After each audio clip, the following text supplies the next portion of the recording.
War Eagle Auburn family, welcome back to another edition of E2C Network Live, where we get together, we sit down, and we talk about what's going on in the world of the Auburn family spectrum. We're always heavy on the sports here on this channel, but if it's orange and blue, it is what we do. Thank you so much for joining us, whether you're watching live or on the replay. However you got here, we appreciate you being here, hanging out with us, spending some time talking about something related to Auburn. On this stream live, we're talking about another post-game reaction show. Auburn men's basketball, pains me to say it, but falls to the Georgia Bulldogs by the score of 76-64 in Stegman Coliseum, I think is what it's called, Athens, on the road. They do take their third loss in the year, their first loss in SEC play. And a bit of a disappointing down feeling is starting to spread across the Auburn fan base right now as they try to ask the question, what is going on with this team? What is happening with this team? A lot of hyperbole, a lot of people throwing their hands up in the air in exasperation. Well, let's see if we can make some sense of it. What we do know is the Tigers do fall to the Georgia Bulldogs in very confounding fashion, 76-64. We always like to start off our show with a couple different things. The first thing that I'd love for you to do, whether you're watching live on the replay, whether you're watching here on YouTube, which is the headquarters, or you're watching over on Facebook or Twitter, all together in unison right now, let's smash the like button. It does help the stream out. It helps us let people know that we're live. There's a lot of different options out there for people to watch in terms of Auburn content, and we want them to continue to come here and continue to grow. Our little family, the Auburn family, you can help us do that by simply just hitting that smash button, that retweet button, that share button. It's a humongous help. I cannot express that enough. Other thing that you could do right now is, if you haven't, please do post where you're watching from, city, state, international, in the chat right now. Let me know who's here. Want to know who I'm hanging out with. I see a lot of familiar faces that have already started chatting with each other before the show started. Brian, Brady, Neil, Kevin, Blake, Devin, Rise Life was here. Leighton was here. A lot of good familiar faces, and maybe some faces I don't know as well in here. But that's good to hear. I love seeing newer or completely new faces in the chat. Blake, good to see you. Kevin says that we are still good with 11-3 overall record. We'll bounce back with the Arkansas Saturday. Kevin, for those of you that have been here on the channel for a while, you know he is our eternal optimist, and we love him for that because he keeps us in check, in perspective. And I need that in my life. So, Kevin, I hope you are right. It would be a win against Arkansas would go a long way against this feeling of falling to Georgia on the road against a team that a lot of people didn't think should have been in the same arena with Auburn. But, hey, there you go. Watching from Washington, D.C., good to see you checking in from there. I have received a lot of smack talk lately, which angers me so much. Yeah, when you're the hunted in basketball, they come after you. They really want to stick it to you and let you know about it when it happens to you. Cohen says it's for everybody. The offense. So, for those of you that are surprised that the offense is struggling, I don't know what I can do for you because it's been the story the entire season. What can't happen is we can't let our defense slack off. And I think I haven't really dug into the stats all that much yet tonight. I don't think our defense was terrible. I do think there were some times we left Janai out to hanging out to dry, basically. But when you combine a porous offense, a defense that had some down moments at times, and you have a team like Georgia who is expected to do nothing this year and decides, hey, we're going to go on a little run. Who thought they would be 10-3 coming into this game? Not me, but here we are. I really don't know what to make of it. But if you're surprised that the offense is struggling, don't be. It's been the story the entire year. They know it. We know it. Everybody knows it. It's just a matter of, can our defense keep at bay? What I would like to see is this: us not allowing them to get out to such a big lead early. Now, that's partially, the result of the offense not keeping up. But the defense, too, needs to kind of know this and hunker down and let the offense get a chance to kind of get rolling. And I know we're talking about the same players on offense and defense. It's not a football situation here, but it's really kind of frustrating to see us allow a big lead to happen, especially on the road. And we kind of have to fight back. And there's this like range that we get in. Like tonight, it was 4 to 6 points. We would kind of hover around, and never break free of that. Did we lead at all tonight? I don't think we did. That's even more frustrating. Not to be that guy, but UJ is the school that they were giving out a card to tell the students and attendees what to do in every situation, football, school type of activity. Yeah, I think when you had a lackluster program like Georgia has had in basketball for the last few years, you've got to do anything you can to garner some interest, some support, some involvement. Auburn had those times too, and I was a part of those, so I remember them as well. Town says that this team cannot score. Obvious statement there, but true. Devin, people hitting the panic button are amusing. We have a lot to fix, but we can do it. This is their first year playing together for several of these guys. Well, not to diminish your argument there, but that's going to be the story of not just for Auburn, but for a lot of teams every year. That's not an excuse that they're first year playing together. That's going to be the story almost every year. It was the story last year for Jabari Smith, Walker Kessler. We have got to find someone to be a consistent scorer outside of Janai Broom and outside of the nights when Wendell's not having a great night. That's really it. Somebody's got to be a consistent scorer. We really need 3 consistent scores. I cannot say consistent tonight. Whew, struggling. By the way, I'll give you guys a heads up. Part of the reason we started late tonight, I have a new computer. We're not on it tonight. Got it all set up, ready to roll tonight, and it locked me out. So we're on the old system. So tonight, Kyle will be sitting frustrated trying to figure out why it's locked me out. And so we can run off this new system that'll run a little bit quicker, faster, all that kind of stuff. So not that that's really important to this show, but I know sometimes you guys wonder, why is he starting on time? That's why. Anyway, just as frustrating as the offense is Kyle's luck with technology. Leighton brings up a big storyline. Mike White is our kryptonite. He always has a great game plan against us, even at Florida all those years. Whether it's a team, whether it's a coach, whether it's a certain player, it's not a exclusive Auburn thing. In sports, there is that entity, player, coach, team, program, whatever, that has your number. And it's really hard to get that monkey off your back. For a while, it was Ole Miss in basketball. For a while in football, it was Arkansas. We'd always struggle with them for some reason until Gus Malzahn got there. We'll stir that pot tonight. But Mike White and Bruce Pearl, the advantage is Mike White. And, a lot of us saw that switch made from Florida to Georgia and kind of went, seems like a down step. How's it look now? It's one season. It's one game. We'll get him again in Auburn Arena. And I would imagine that there will be a lot of motivation by the players to repay this in kind. Yeah, we're going to look at some of the stats here in just a second. Blake says the defense was not our championship defense from other games, but some bad calls tonight.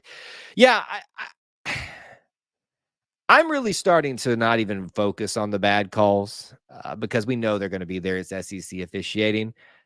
We're now at the point where we can't let the bad calls affect us. Like, we should not be putting ourselves in a position for the bad calls to be affecting us as much as they did. That's just my opinion. I know it's sometimes a legitimate point to argue that it seems like you're fighting an uphill battle, not playing 2 teams, the opponent and the refs. But for me, this team has got some things that it needs to work on before it can start waving the flag. The refs are against us. That's just me, though.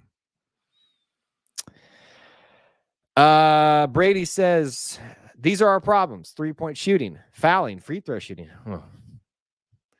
Taking smarter shots. Maybe I'm wrong, but that's just what I think. No, I think there are a number of problems, all mainly residing on offense. And those are the things that really need to be addressed.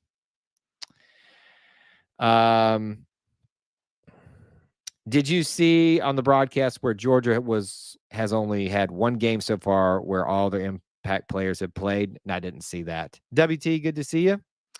Town, why did Lior Berman come into the game, hit a three, and never saw the court again? So it's not as simple as that, Town. And not to pick on you, but I knew someone like you was going to make this statement and say, well, why didn't you keep him in? Well, there is something to that. Like, you do sometimes go with the hot hand, but just because he makes one shot doesn't mean he's the hot hand. Lior Berman, and I think I can say this, I don't know him individually, but I know basketball and I know this team and program pretty well. Lior Berman is a role player. He comes in and fills a role. Now, some nights he's going to get more time than others, and some nights he's not going to play at all. Was his sixth game tonight, I think. So he is there to fill a need. Once he fills that need, he's brought back out.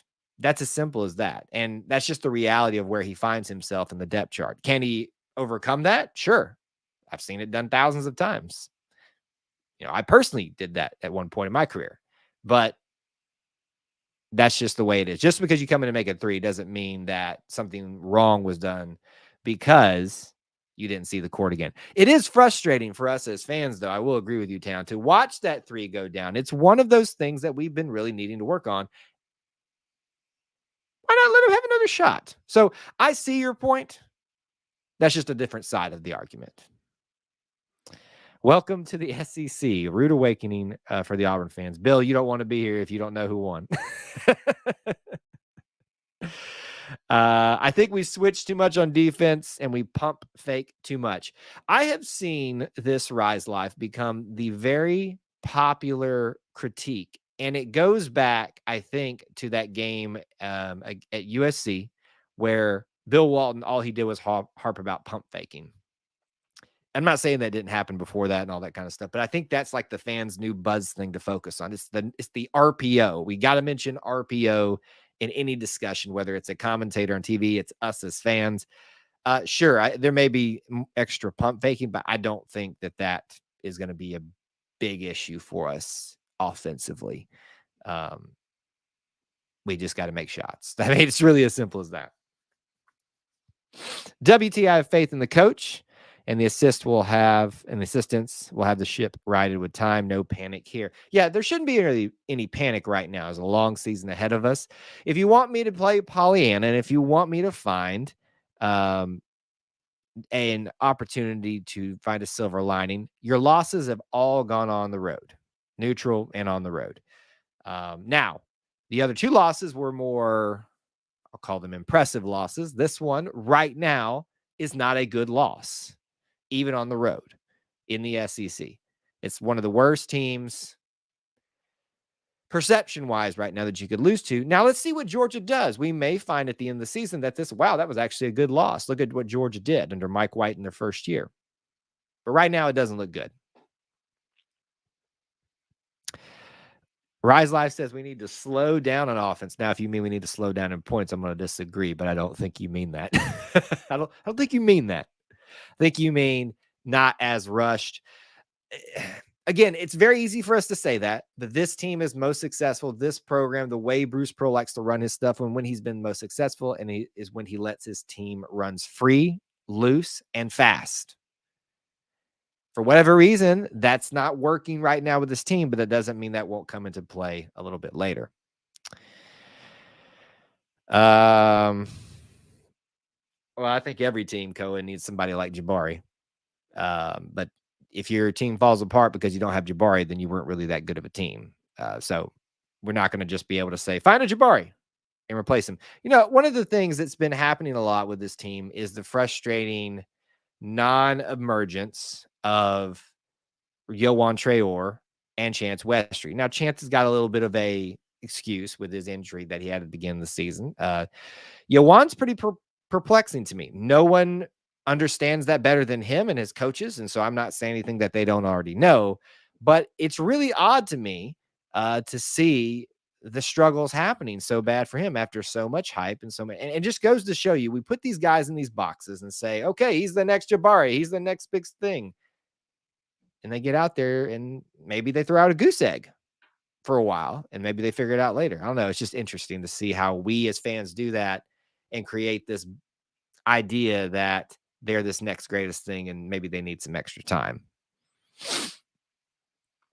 Both teams had 11 turnovers, surprisingly. Would have thought to see Auburn in the 20-plus turnovers after all that sloppy passing.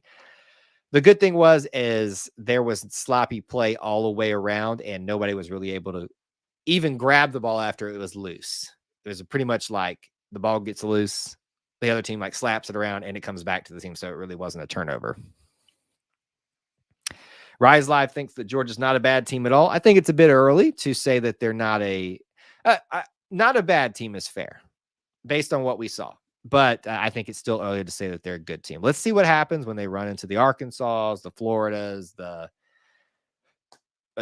Florida to some degree, the Kentuckys, the Tennessees. When that happens, then we can make some big assumptions about what Georgia will be like this season. I will admit I'm a little bit surprised. I didn't think they'd have it together this quickly under Mike White. Seemed like Broome was asserting himself more this game. I could be wrong, but he looked like he was on a mission. I got the feeling that Janai tonight was very, very much, for those of you that have seen Avengers Endgame, the Thanos moment, or I guess that's from another movie. He goes, fine, I'll do it myself, kind of thing. There was some frustrating exchanges between him and his teammates, it seemed like, when there was not as much help defense. Janai is, I think, asserting himself on the floor, but I think he's also trying to assert himself even as a first-year player for this team. First season player. Been around for a while in the college game. Trying to assert himself as a leader, which I like to see. Somebody's got to do that.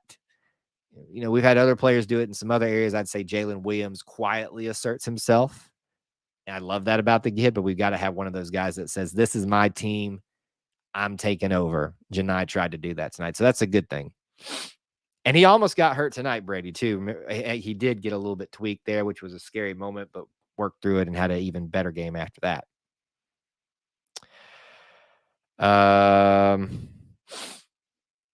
Common talking point, but the SEC is so deep compared to 4 years ago. It's crazy. It really is. And it's kind of an arms race. You saw Kentucky out there, Auburn assert itself. Tennessee kind of brought itself back up to play to par. Arkansas did the same. And so now you've got this like Alabama trying to get up there. You'll have a Texas A&M, a Mississippi State, a Missouri trying to push their way up into relevancy. So yeah, it's getting tough.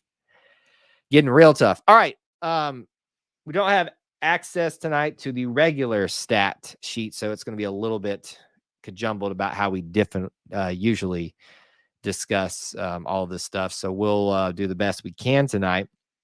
I do want to start off by mentioning points and all that kind of stuff. What a great night by Janai Broome, 22 points. Free throws, 12, so a double-double for him in 30 minutes of play. 2 for 5 from the three-point arc. Took probably one too many, but hey, listen, nobody else was doing it. So again, I'll do it myself. The Thanos moment right there. He had a block tonight. He did give up 4 turnovers, 3 personal fouls, 1 steal. But he really couldn't ask for much more. He was very well rounded defensively, offensive rebound wise, defensive rebound wise. Your other starters tonight all contributed scoring wise, which was nice to see Jasper do that from the 3-point arc once. Wendell Green with 7 points, Jalen Williams with 5, Chris Moore with 7. I think if we got Jalen Williams, involved to the tune of about 10 points, this probably would have been a much different feel at the end of the game. This feels like a blowout, even though 76-64 is not really a blowout score-wise, but because we were never able to fight into a position to take the lead maybe once. I think we were like within 3 points or something like that. It felt a lot worse than it actually is. I think think about that too. If Auburn takes the lead at any point tonight, this is a much different perspective game for everybody.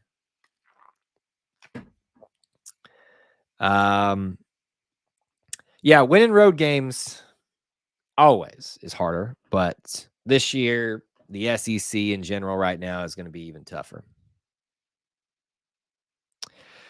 Let's not assume that he hasn't done something to that. It may be just the adrenaline, the will to push himself through that for his team tonight kind of made him fight through it. But that kind of looked a little odd. He just no contact whatsoever, came up lame and couldn't continue forward for a minute. But thankfully, he seemed to be okay. War Eagle from Maryland. Good to see you, Jay. Always good to hear from somebody from Maryland. Yep. Always good to see him, especially somebody respond after an injury like that. Did we take the lead for a couple times tonight? Did I miss that? Yes, we did. You're right. You're right. I thought in my head, it just kind of felt like we never had the lead all time, the entire time tonight. Rest of the scores tonight. And really, I think this is going to be one of the we talk about big stat things to look at for telling the tale of the tape. Yeah, Janai Broom has 22 points. All your starters score at least 5 tonight, but very, very limited production from the bench outside of Alan Flanagan, who kind of hit or miss at times tonight, but production-wise, you really couldn't be too upset with him. Getting into the basket, he was really good, taking some steps inside the three-point arc.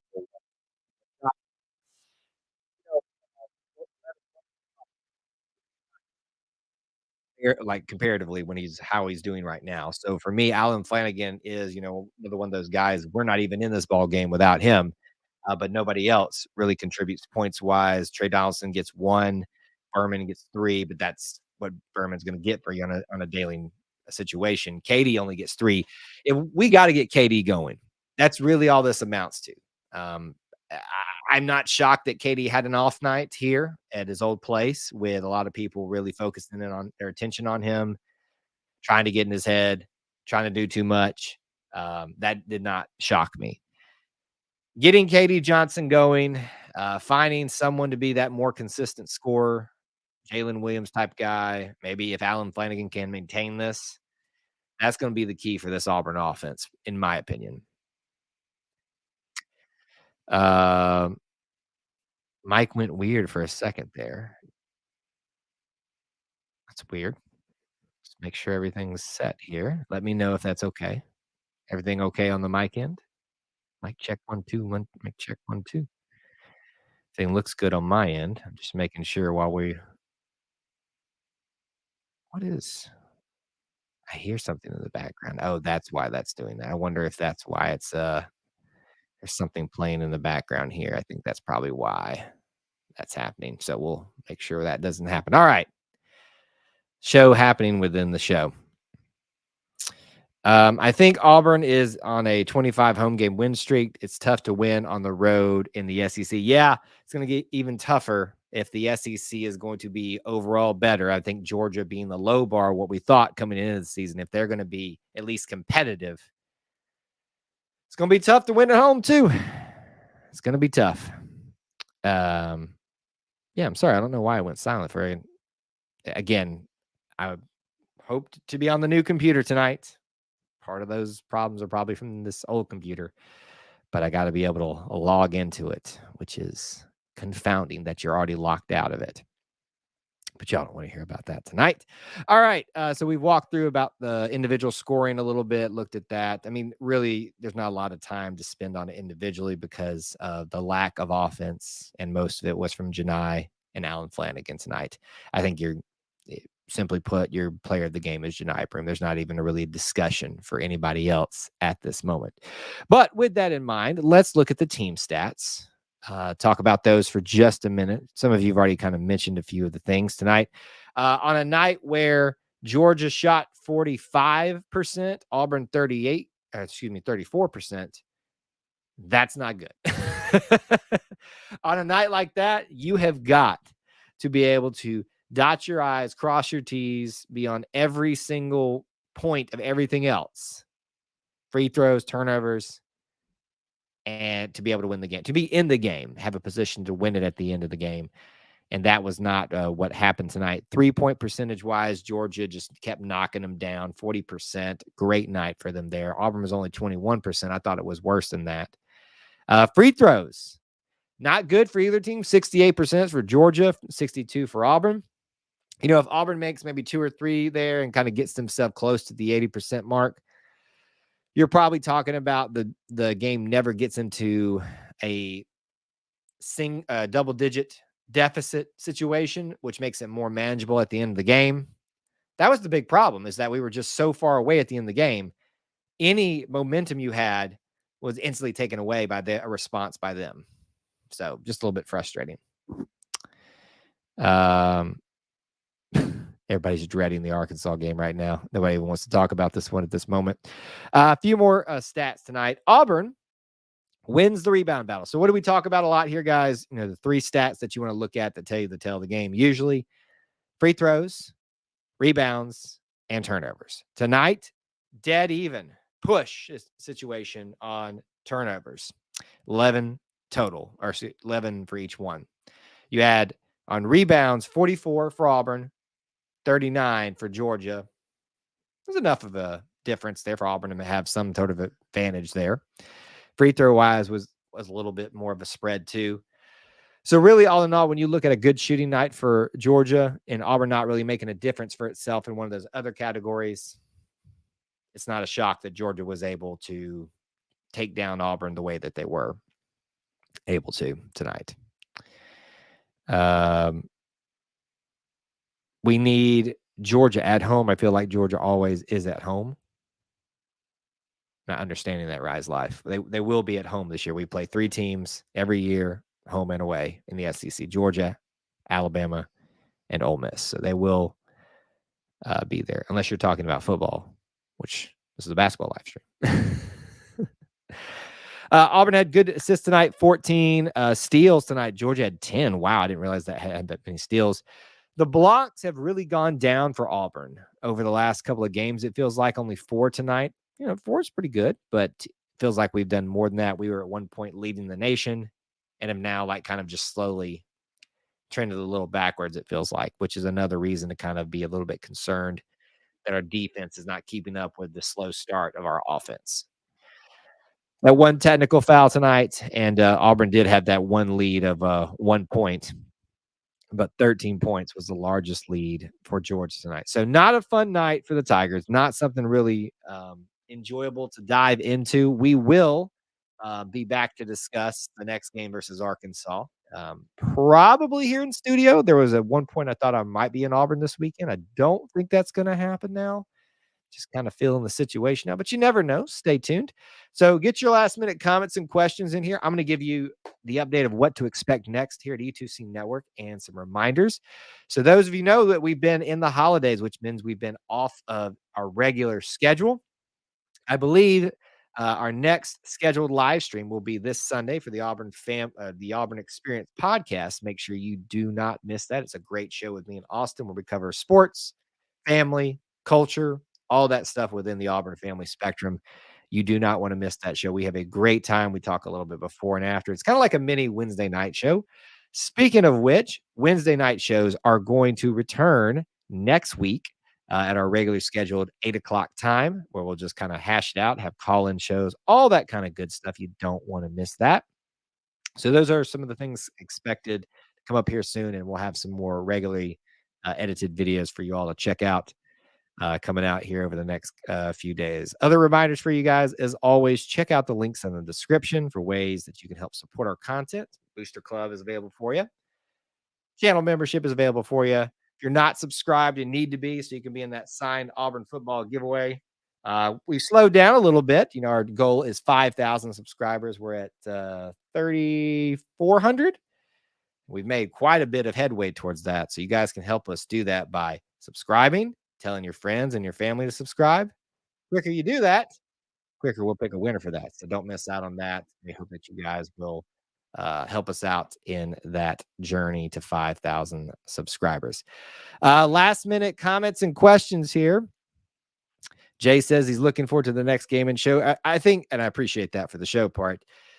This is one of those games where we'll look back, or we hopefully won't look back on it because we got things fixed around. This was not an utter embarrassment, but it's not a good look either. It's not a time to panic. It's not a time to sit here and make definitive statements about this team. But what we will get a good picture of next week even at home against Arkansas, is where Auburn finds itself in the pecking order of the SEC, because Arkansas is up there, along with the Tennessees, along with the Alabamas, along with the Kentuckys, all of that. This will give us a good starting place to make real assessments about this team, the good, the bad, maybe even ugly.